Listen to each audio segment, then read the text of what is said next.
Today we saw another increase in interest rates by the Independent Reserve Bank, 25 basis points to take the cash rate to 2.6%.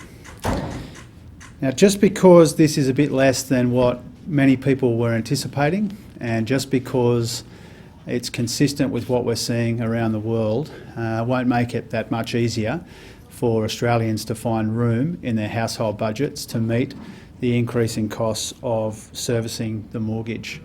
What we've seen play out in the United Kingdom is not irrelevant to us.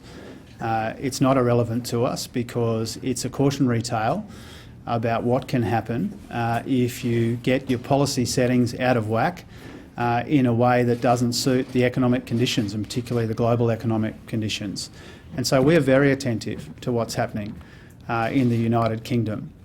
You know, we've been sitting the ERC for most of today, and a big part of our considerations is what's happening in the global economy, what's happening in the UK, the US, China, Europe, what that means for us at home. And so I think any responsible government sees what's happening in the UK and factors that into their own considerations.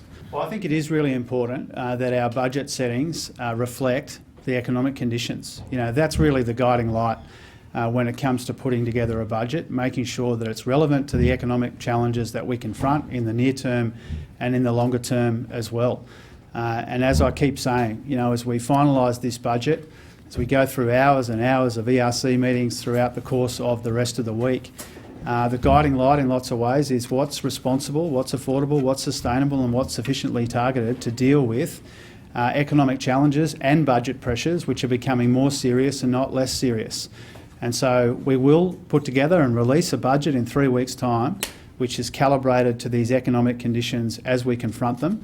But we haven't changed our policy, and I'm obviously not going to get into conversations that people have from time to time when proposals are put to us from outside the Parliament. But I've tried to be as upfront with you as I can. We haven't changed our position. As we finalise the budget, we are obviously factoring in the context of that budget, including deteriorating global conditions, the need to build a fiscal barrier, the need to make sure that every dollar of spending is defensible when it comes to being affordable, sustainable and responsible and sufficiently targeted. But we haven't changed our position on the tax cuts. I will take a difficult decision if it's necessary, working with my colleagues, because these are difficult times. And people should expect a solid budget. They should expect a considered budget, one that takes the right decisions for the right reasons, for the future of our economy and the future of our budget, but most importantly for the future of our people. And there's no use pretending that the global situation hasn't deteriorated. There's no use pretending that rising inflation isn't punching a hole in family budgets. There's no use pretending that we don't have these big 5 areas of persistent structural pressure on the budget.